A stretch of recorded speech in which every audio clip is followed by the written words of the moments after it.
Captain Jake Morrison walked across the bridge of his ship. The UES Vengeance was the best ship humans had ever built. It could travel faster than light and carry enough weapons to destroy a small moon. Jake had been captain for 3 years now. He loved his job and his crew trusted him with their lives. The bridge was quiet that morning. Most of the crew was sleeping since they were traveling through deep space. Only the night watch was on duty. Jake liked these quiet times. It gave him a chance to think about their mission and check on his people. Then something strange happened. The communication system started making noise. Lisa Park, the communications officer, looked up from her station. She had been reading reports, but now her screen was flashing red. "Captain, we're getting a signal," Lisa said. "It's very weak and on an old frequency. Really old." Jake walked over to her station. "How old?" "Maybe thousands of years old. Nobody uses these frequencies anymore. The signal is breaking up, but it looks like it's coming from far away. Really far away." Jake felt his heart beat faster. In space, old signals usually meant trouble. "Can you clean it up?" Lisa worked on her computer for several minutes. Her fingers moved quickly across the controls. The other crew members on the bridge stopped what they were doing to watch. Finally, the static cleared and they could hear voices. The voices were not human. They sounded scared and desperate. The language was nothing Jake had ever heard before. It was musical but sad, like someone crying for help. "Computer, run a translation," Jake ordered. The ship's computer was smart. It could learn new languages quickly by listening to patterns in speech. After a few minutes, words started appearing on the screen. Jake read them and felt sick to his stomach. The message was simple, but horrible. A species called the Kalari was dying. Their home planet was under attack. Cities were burning. Children were hiding in caves underground. The enemy had surrounded their world with warships and was slowly killing everyone on it. The Kalari had sent this message hoping someone would help them. They had broadcast it on every frequency they could find, including the old ones that nobody used anymore. It was their last hope before their entire race was wiped out. Jake called his senior officers to the bridge. Within an hour, his best people were gathered around the main table. Lisa had cleaned up more of the message and learned more about what was happening. "The attackers call themselves the Dominion Forces," Lisa reported. "They're a group of different alien races who work together. They want the minerals on the Kalari homeworld. The Kalari are peaceful and can't fight back well." "How many ships do the attackers have?" asked Commander Alex Carter. He was Jake's second in command, and the best fighter pilot Jake had ever seen. "The message mentions hundreds of ships, maybe 300 or more. The Kalari only have a few dozen small ships, and most of those have already been destroyed." Jake studied the star charts. The Kalari homeworld was far from Earth, but not impossible to reach. It would take several weeks to get there, even at top speed. Dr. Amy Foster, the ship's science officer, had been quiet during the briefing. Now she spoke up. "Captain, there's something else. The computer has been analyzing the attackers' communications. These Dominion forces have done this before. Many times. They find peaceful species, take their resources, and kill anyone who gets in their way." "What about the Galactic Council?" Jake asked. "Don't they have laws against this kind of thing?" "They do," Dr. Foster replied. "But the Council is afraid to fight the Dominion forces. They're too powerful and too ruthless. The Council just looks the other way and pretends it's not happening." Jake felt anger growing in his chest. He had grown up hearing stories about how humans had to fight for everything they had. Earth was a dangerous world with wild animals, deadly weather, and natural disasters. Humans had learned to fight back against anything that threatened them. The idea of bullies picking on peaceful people made Jake furious. It made all of his crew furious. Humans had a saying: "The only thing necessary for evil to triumph is for good people to do nothing." Jake's father had taught him that saying when he was young. "Send a message to Fleet Command," Jake ordered. "Tell them about the Kalari distress call. Request permission to respond." His crew looked surprised. The Vengeance was just one ship. The Dominion forces had hundreds of ships. It seemed impossible. But Jake knew something the Dominion forces didn't know. They had never fought humans before. Most alien species in the galaxy were afraid of humans. They called Earth a death world because it was so dangerous. They called humans Deathworlders because only something very tough and very mean could survive on such a planet. The response from Fleet Command came quickly. Admiral Kate Sullivan's voice was clear and strong over the communication system. "Captain Morrison, you have permission to respond to the distress call. A battle fleet is being assembled. You will wait for reinforcements before engaging the enemy. But make no mistake, we will respond to this atrocity. Prepare your ship for combat operations." Jake smiled for the first time since receiving the Kalari message. The Dominion forces thought they were fighting helpless victims. They were about to learn that they had made the worst mistake of their lives. They had attracted the attention of Earth. As the Vengeance changed course toward the Kalari homeworld, Jake thought about what was going to happen. The Dominion forces were about to discover why no alien race had ever successfully invaded Earth.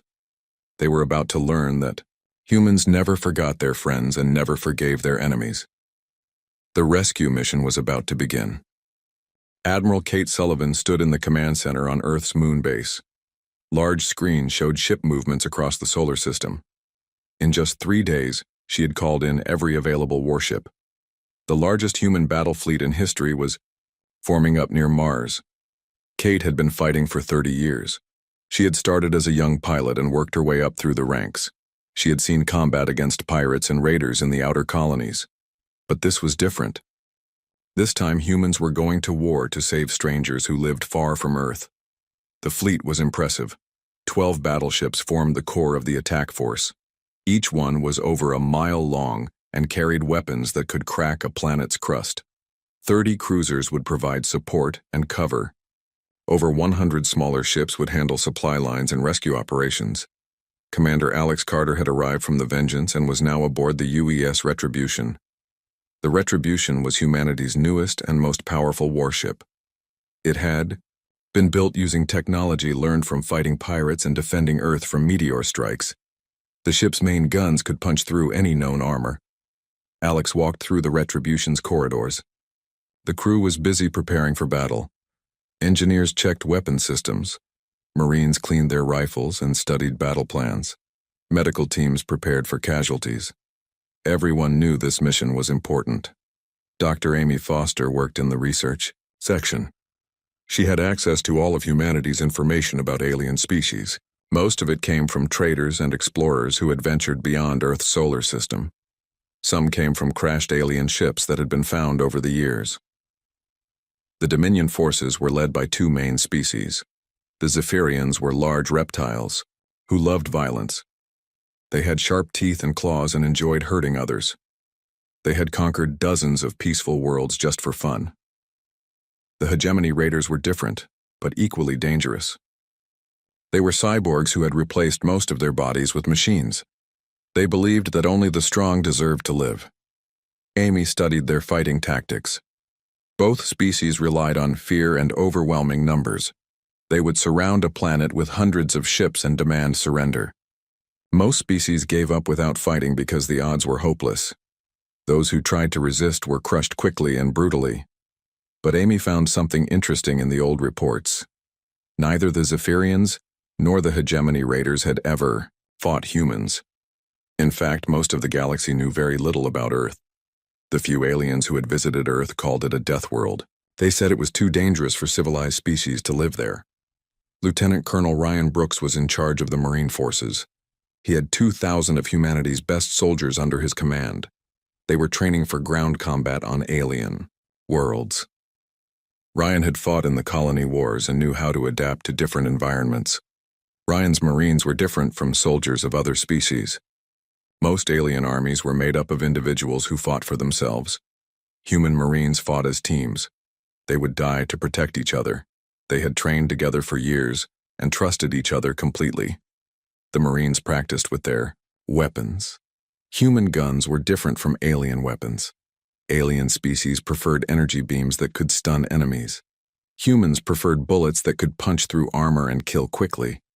Human weapons were designed by a species that had evolved hunting dangerous animals on a deadly world. Captain Nina Ross studied the enemy's psychology. She was an expert on how different species thought and behaved. Her job was to predict what the Dominion forces would do when humans arrived. Nina had learned something important. The Dominion forces had never lost a major battle. They had been winning for so long that they believed they were unbeatable. This made them confident, but also careless. They didn't plan for serious resistance because they had never faced any. The Zephyrians thought all other species were weak and cowardly. The hegemony raiders believed that their technology made them superior to biological life forms. Neither group understood that humans were different from every other species they had fought. Admiral Sullivan called a meeting of all senior officers. The briefing room was packed with captains, commanders, and specialists. The mood was serious, but determined. "The enemy has approximately 300 ships," Sullivan began. "They outgun us and outnumber us. By normal military thinking, we should avoid this fight." Some of the officers nodded. The numbers were not encouraging. "But we're not normal," Sullivan continued. "We're humans. We come from a world that tried to kill us every single day. We learned to fight back against impossible odds because that's the only way to survive on Earth." She activated a hologram showing the Kalari homeworld. The planet was beautiful with crystal cities and floating gardens. But now it was surrounded by dark ships that rained destruction from the sky. The Kalari sent their distress call hoping someone would help them. They don't know that their message reached the one species in the galaxy that never ignores a cry for help. They don't know that humans have a rule. We protect the innocent, no matter what the cost. Sullivan looked around the room at her officers. These were the best people humanity had produced. They had volunteered for this mission knowing they might not come home. The Dominion forces think they're fighting another weak species that will surrender or die quietly. They have no idea that they've just made enemies of the most dangerous predators in the galaxy. "We're going to show them why Earth has never been successfully invaded." The fleet finished its preparations and moved toward the edge of the solar system. Families on Earth watched on the news as their sons and daughters left to fight an enemy most humans had never heard of. But they understood why the mission was necessary. Bullies had to be stopped before they hurt more innocent people. As the fleet engaged its faster-than-light drives, Admiral Sullivan sent one final message to Earth's government. "We go to deliver justice to those who prey on the weak. We go to show the galaxy that some species cannot be intimidated or conquered. We go to prove that humanity stands for something more than just survival." The human battle fleet disappeared into hyperspace, racing toward a confrontation that would change the balance of power in the galaxy forever. The human fleet dropped out of hyperspace at the edge of the Kalar system. What they saw made every crew member angry. The beautiful blue and green planet was surrounded by a ring of enemy ships. Bright flashes on the planet's surface showed where cities were being destroyed from orbit. Admiral Sullivan looked at the tactical display on her command ship. 312 enemy vessels were spread throughout the system. Most were positioned around the planet like predators circling wounded prey. Others patrolled the outer system, hunting down refugee ships trying to escape. "Communications, open a channel to all ships in the system," Sullivan ordered. Lisa Park, who had transferred to Sullivan's flagship, worked at her station. Within seconds, every ship in the system could hear Sullivan's voice. "This is Admiral Kate Sullivan of the Terran Defense Force. You have 30 seconds to stop all attacks and leave this system immediately. You will not get another warning." Human fleet waited. Sullivan counted the seconds. On the planet below, the bombardment continued. Cities that had stood for thousands of years were being turned into ash and rubble. The response came from the largest enemy ship. Commander Vextar of the Zephyrian fleet appeared on the main screen. He was 8 feet tall with green scales and rows of sharp teeth. His yellow eyes showed no mercy or compassion. "Foolish mammals," Vextar hissed. "You dare to challenge the Dominion forces? We have conquered 50 worlds and destroyed 100 fleets. Your pathetic ships will burn like all the others." Behind Vexitar, other aliens laughed and made threatening gestures. The hegemony raiders clicked their mechanical parts in what passed for amusement. They had never seen humans before and thought, These new aliens would be as easy to defeat as all the others. Admiral Sullivan looked at her tactical officer. Target their command ship. All batteries prepare to fire. Commander Alex Carter, aboard the Retribution, felt his pulse quicken. He had been waiting for this moment since they left Earth. The Retribution's main gun swiveled toward the enemy flagship. "Admiral, we have weapon lock," Carter reported. "Fire." The Retribution's gun spoke first. Streams of superheated plasma crossed the space between the fleets in seconds. The enemy command ship's shields flared and died under the assault. The second volley punched through the hull like it was paper. The massive alien ship exploded in a ball of white-hot gas. Commander Vextar died without understanding what had killed him. He had expected the humans to negotiate or surrender like every other species he had fought. The idea that they would open fire immediately had never occurred to him. The human fleet moved forward in perfect formation. Each ship knew its job and executed it without hesitation. The larger battleships engaged the enemy's heavy cruisers, while the smaller ships hunted down raiders and support vessels. The Dominion forces tried to respond, but they were unprepared for human tactics. They had expected to fight enemies who valued their ships and tried to minimize losses. Instead, they faced opponents who would ram an enemy vessel if it meant saving innocent lives on the planet below. Captain Jake Morrison, still aboard the Vengeance, led a squadron of cruisers against a group of hegemony raiders. The cyborg ships were fast and well-armed, but they fought as individuals. The human ships worked as a team, covering each other and coordinating their attacks. "Target the lead ship," Morrison ordered. All ships focus fire. 6 human cruisers concentrated their weapons on a single enemy vessel. The raiders' armor, designed to withstand energy weapons, cracked under the impact of human kinetic rounds. Metal bullets traveling at incredible speed punched through the hull and tore apart the machinery inside. Dr. Foster monitored the enemy communications from her position on Sullivan's flagship. The alien chatter was becoming more desperate by the minute. "They're calling for reinforcements," Foster reported. "The survivors are trying to regroup on the far side of the planet." "Not today," Sullivan replied. "All ships, pursuit course. Don't let any of them escape." The human fleet spread out to cover all possible escape routes. The enemies who tried to flee found their paths blocked by human cruisers. Those who tried to fight were quickly overwhelmed by superior tactics and firepower. Lieutenant Colonel Brooks watched the space battle from the troop bay of his assault ship. His Marines were ready to land on the planet as soon as the orbital bombardment stopped. They had trained for urban combat and rescue operations. "Colonel, we're getting life signs from the underground shelters," his communications officer reported. "The Kalari survivors are trying to signal us." Brooks smiled grimly. The aliens had survived by hiding underground while their cities burned above them. Soon, human Marines would make sure they were safe. The space battle lasted 6 hours. When it was over, the Dominion fleet was completely destroyed. Only a few damaged ships had managed to escape to hyperspace. The rest were floating debris or expanding clouds of gas. Captain Nina Ross analyzed the battle results. The human fleet had lost 12 ships and suffered damage to 30 more, but they had faced odds of 3-1 and won decisively. More importantly, the orbital bombardment of the planet had stopped. Admiral Sullivan stood on her bridge and looked at the blue-green world they had just saved. Somewhere on that planet, crystal beings were emerging from underground shelters to see sunlight again. Children who had been hiding in caves could play outside without fear. "Send a message to all frequencies," Sullivan ordered. "Let everyone in the galaxy know what happened here today." Lisa Park prepared the transmission. Sullivan's words would be broadcast to every inhabited system within 100 light years.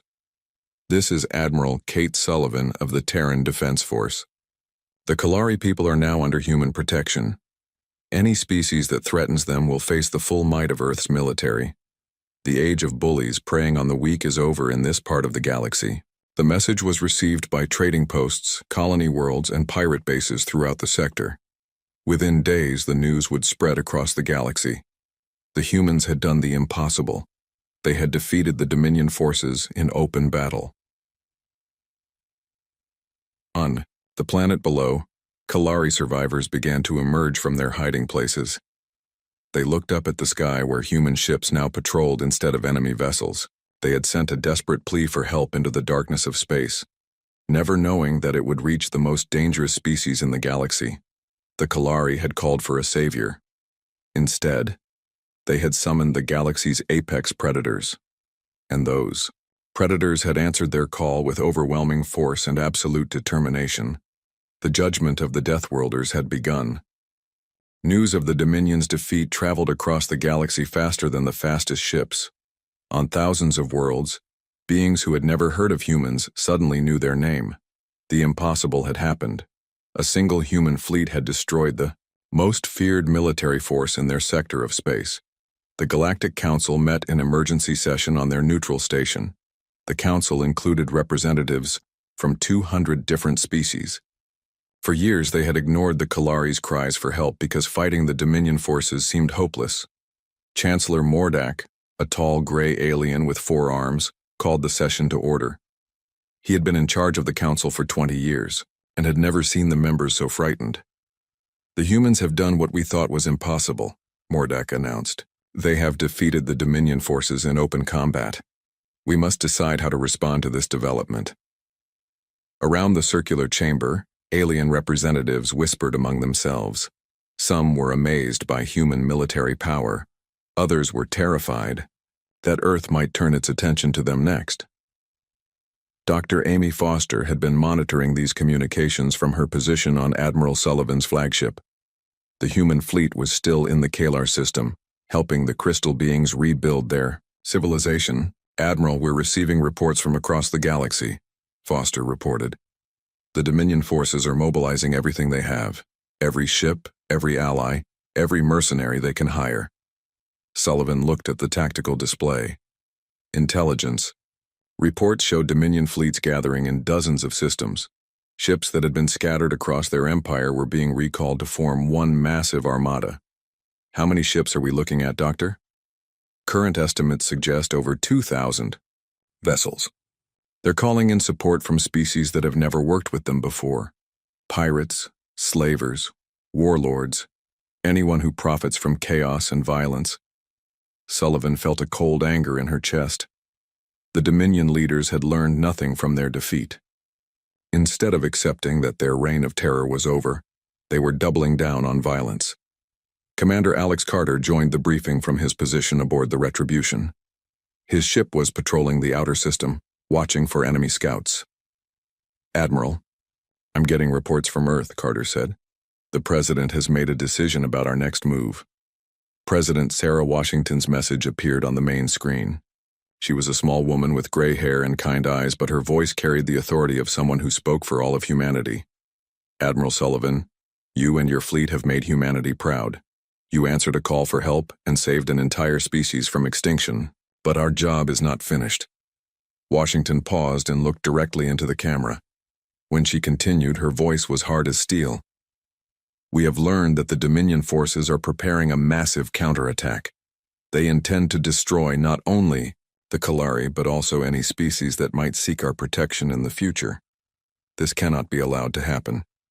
The President's next words would echo across the galaxy for years to come. "I am authorizing Operation Final Judgment. The Terran Defense Force will hunt down and destroy the Dominion forces completely. Any species that aids them will face the same fate. Any species that stands with the innocent has our full protection." Sullivan smiled grimly. She had hoped for reinforcements. Instead, she was getting permission to end the Dominion threat forever. Captain Nina Ross had been studying the enemy's psychology during the weeks since the first battle. What she had learned was disturbing. "The Dominion leaders are not rational," Ross reported. "They've been winning for so long that they can't accept defeat. They would rather destroy the entire galaxy than admit they were wrong." "What about their allies?" Sullivan asked. "Most of them are mercenaries and criminals. They'll fight as long as the pay is good, but they'll run if things get too dangerous. The core Dominion forces are different. The Zephyrians and Hegemony, Raiders see this as a fight for survival. They'll fight to the death." Lieutenant Colonel Brooks was on the planet's surface working with Kalari engineers to repair their cities. His Marines had become construction workers and medics, helping the crystal beings recover from their ordeal. The Kalari were unlike any species humans had encountered. They were tall and thin, made of living crystal that changed color with their emotions. Right now, most of them glowed with gratitude and amazement. Elder Kelthera was the leader of the surviving Kalari. She approached Brooks while he was supervising the repair of a damaged school. "Colonel Brooks, we have received disturbing news," Kelthera said. Her crystal body pulsed with worried orange light. "Our long-range sensors detect massive fleet movements throughout Dominion space. They are gathering an army unlike anything we have ever seen." Brooks nodded. "We know about it, Elder. Don't worry. We dealt with their first fleet, and we'll deal with this one too. But there are so many of them," Kelthera protested. "Thousands of ships. How can even humans fight against such odds?" Brooks smiled and patted the alien gently on her crystal shoulder. "Elder, let me tell you something about humans. We come from a world that spent millions of years trying to kill us. Ice ages, volcanoes, meteors, predators, diseases. Our planet threw everything it had at us. But we're still here." He pointed up at the sky where human ships continued their patrols. "We learned a long time ago that it's not about the size of the army. It's about the determination of the soldiers. The Dominion forces fight for profit and conquest. We fight to protect innocent people like you and your children. That makes all the difference." Meanwhile, across the galaxy, the Dominion's massive fleet was taking shape. At Nexus Station, their heavily fortified capital, Supreme Commander Thexmore surveyed his assembled armada. The Zephyrian general was larger than most of his species, with battle scars covering his green scales. "Today, we end the human threat forever," Thexmore declared to his gathered officers. "We will show the galaxy what happens to those who dare challenge the Dominion." Behind him, hundreds of screens showed warships from dozens of species. Zephyrian dreadnoughts bristling with weapons. Hegemony raider carriers launching swarms of fighter craft. Mercenary vessels of every size and design.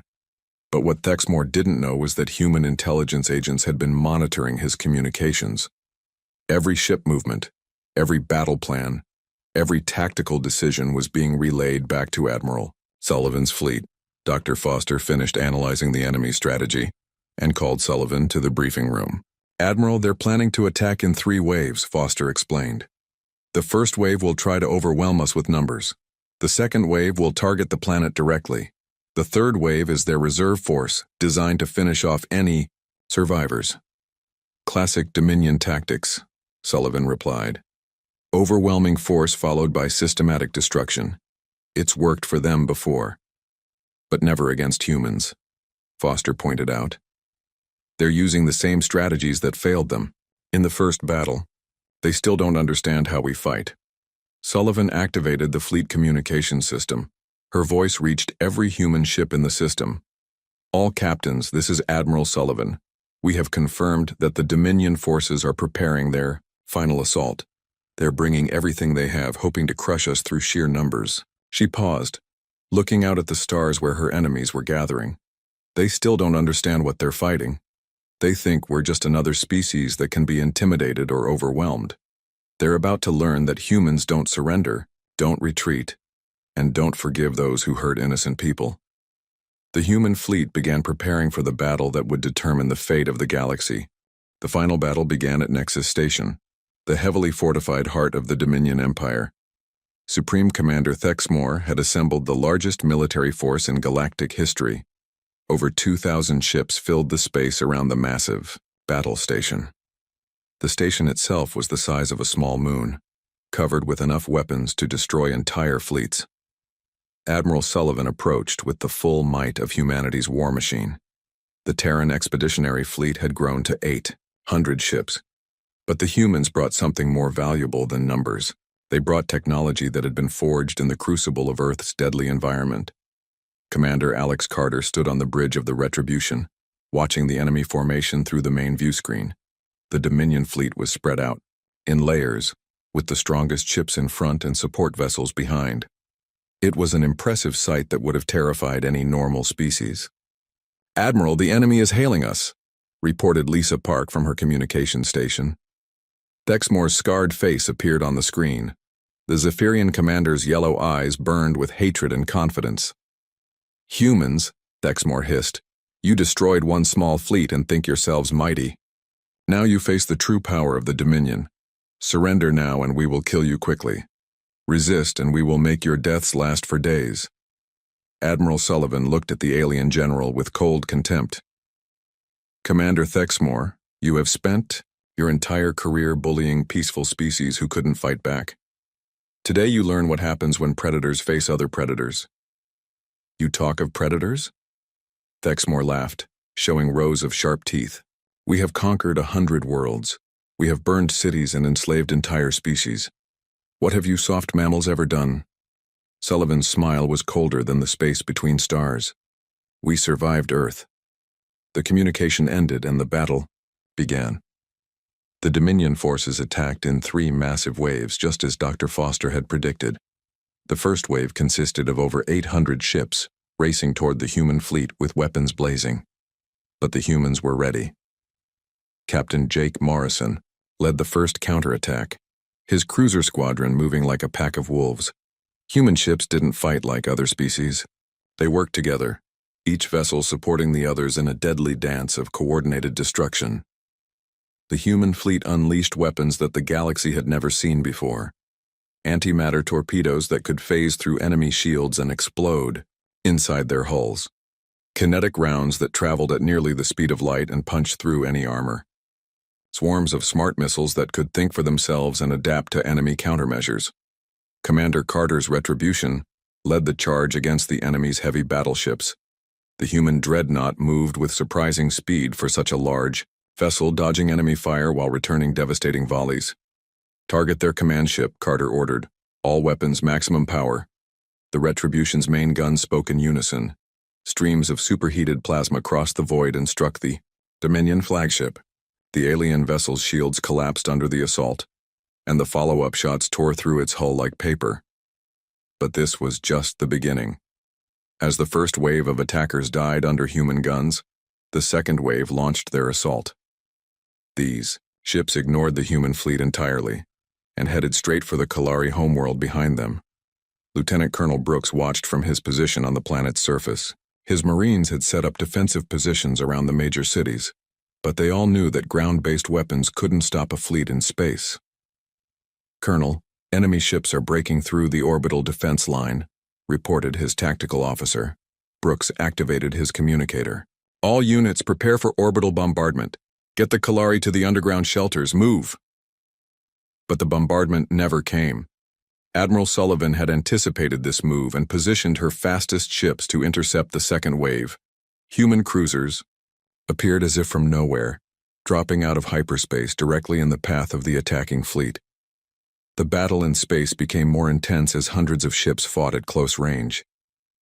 Explosions lit up the darkness as vessels on both sides were destroyed. But for every human ship that fell, 3 or 4 enemy vessels died. Dr. Foster monitored the battle from her station on Sullivan's flagship. She watched as the Dominion's carefully planned attack fell apart under human tactics. "Admiral, the enemy's formation is breaking down," Foster reported. "Their ships aren't designed to fight opponents who attack from multiple directions at once." "That's because they've never fought anyone who could," Sullivan replied. "Send word to all ships. Execute Pattern Omega." Pattern Omega was humanity's most aggressive battle plan. Instead of trying to preserve their ships, the human fleet would press forward no matter the cost. Every captain understood that some battles were worth any sacrifice. The human advance was relentless. Ship after ship drove forward into the enemy formation, trading their lives for tactical advantage. The aliens, who had expected the humans to retreat when casualties mounted, found themselves facing opponents who became more dangerous as the battle continued. Captain Nina Ross studied the psychological profiles of the enemy commanders. As she watched their communications, she saw something that made her smile. "Admiral, the enemy is starting to panic," Ross reported. "Their mercenary allies are beginning to withdraw. Several pirate fleets have already jumped to hyperspace. The third wave of the Dominion attack never materialized. As word spread that the humans were winning, the hired guns and criminals who made up much of Thexmore's fleet decided that no amount of money was worth fighting these terrifying Deathworlders. But the core Dominion forces fought on. Zephyrian ships and hegemony raiders continued their assault even as their formations collapsed around them. They fought with the desperate fury of beings who knew they were facing extinction. Thexmore himself led the final assault from his personal flagship. The massive Zephyrian dreadnought was the most powerful ship in the Dominion fleet, armed with weapons that could crack planets. "All human vessels, this is Admiral Sullivan," came the announcement across all channels. "The enemy flagship is mine." Sullivan's command ship, the UES Judgment, moved to intercept Thexmore's vessel. The two flagships engaged in a brutal duel at point-blank range. Armor plating vaporized under concentrated fire. Hull breaches vented atmosphere into space, but human engineering proved superior. The Judgment's weapons punched through the enemy's defenses and found vital systems. Thexmore's flagship began to break apart, its hull splitting along stress fractures. The Zephyrian commander made one final transmission before his ship exploded. His voice was filled with disbelief and rage. "Impossible," he hissed. "We are the apex predators of this galaxy. We cannot be defeated by mammals from a primitive world." Sullivan's response was heard across the battlefield. "You were apex predators. We are something else entirely. We are the species that killed the apex predators on our own world and took their place." The explosion of Thexmore's flagship marked the end of organized Dominion resistance. The surviving enemy ships fled in all directions, their command structure destroyed and their morale broken. But Admiral Sullivan wasn't finished. As the human fleet regrouped, she sent strike teams to every Dominion world simultaneously. The aliens had expected the humans to be content with victory in battle. Instead, they found human Marines landing on their home planets. The campaign that followed was swift and merciless. Every Dominion military base was destroyed. Every weapons factory was demolished. Every ship that couldn't surrender was hunted down and eliminated. Within 2 months, the Dominion forces ceased to exist as a military power. Their empire, which had terrorized the galaxy for centuries, was completely dismantled. The Galactic Council met in emergency session once again. This time, they weren't discussing whether to help the humans. They were debating whether to surrender before humanity turned its attention to them. But the surrender wasn't necessary. As the smoke cleared from the final battles, Admiral Sullivan broadcast a message that reached every inhabited world in the galaxy. "This is Admiral Kate Sullivan of the Terran Defense Force. The Dominion threat has been eliminated. All species enslaved by their forces are now free. All worlds conquered by their armies are restored to independence." She paused, looking directly into the camera. "Let this be a lesson to any who would prey upon the innocent. Humanity will not tolerate genocide, slavery, or the oppression of peaceful peoples. We have taken our place among the stars, and we will ensure that the strong protect the weak, not exploit them." On the crystal world of the Kalari, Elder Kelthara stood with her people as they watched the human ships preparing to leave. The crystal beings glowed with colors of gratitude and amazement. "How can we ever repay you?" Kelthara asked Colonel Brooks. Brooks smiled and placed his hand on her shoulder. "Just live free and help others do the same. That's payment enough." As the human fleet departed, they left behind more than just freedom. They left a new understanding of what was possible when good people refused to do nothing in the face of evil. The galaxy would never be the same. The age of the Deathworlders had begun, and the universe was a safer place because of it.